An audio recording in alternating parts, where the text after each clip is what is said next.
Hi, I'm Corey Ansel, and for this week's Diversey 2-minute drill, we're going to cover some tips for pre-soaking cutlery in your establishment. One of the most important impressions a customer can get is how clean your facility is, and a lot of times that comes down to the ware that they handle. We want to ensure that we're giving the customer consistently clean ware for their experience.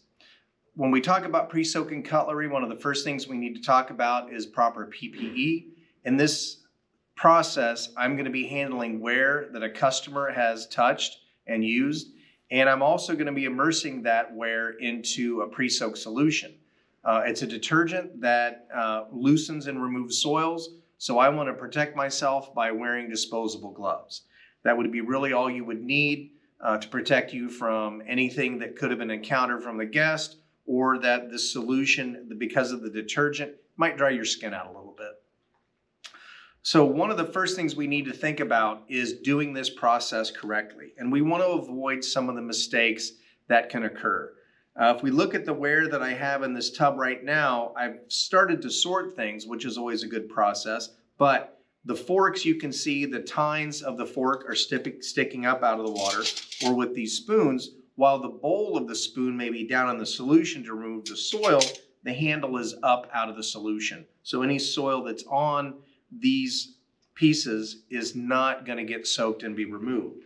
The correct way to pre-soak your cutlery is to lay it down flat into the solution.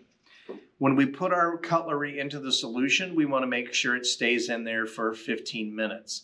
That's a good ballpark time just to create a habit of knowing once something's been in there about 15 minutes, you can take it out. If it stays in longer, it's no big deal, but at least that much contact time to loosen soils.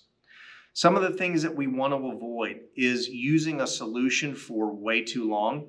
If we see the solution start to get milky, or I've got large food items floating on the top, it's time to change that out. It's no longer a viable solution.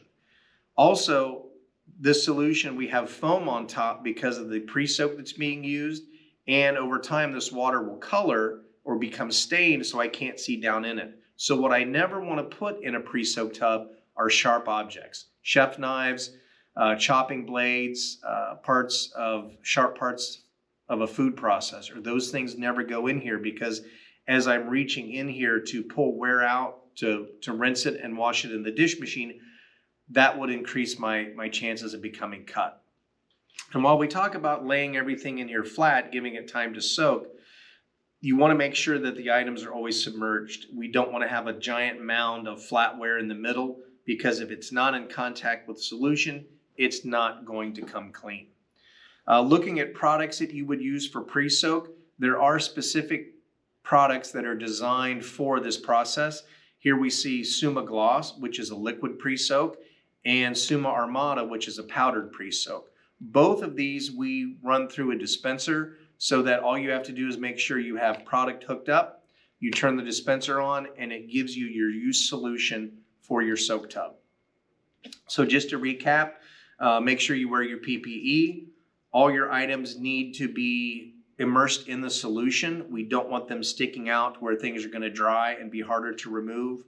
We don't put sharp objects into the solution. We don't want to get cut by accident.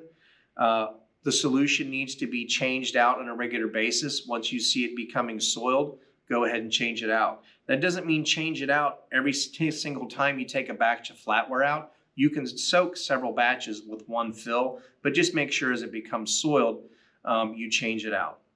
I'm Corey Ansel, and this has been your Diversey 2-minute drill. If you have any questions or need service, please call our technical customer support line at 800-558-2332.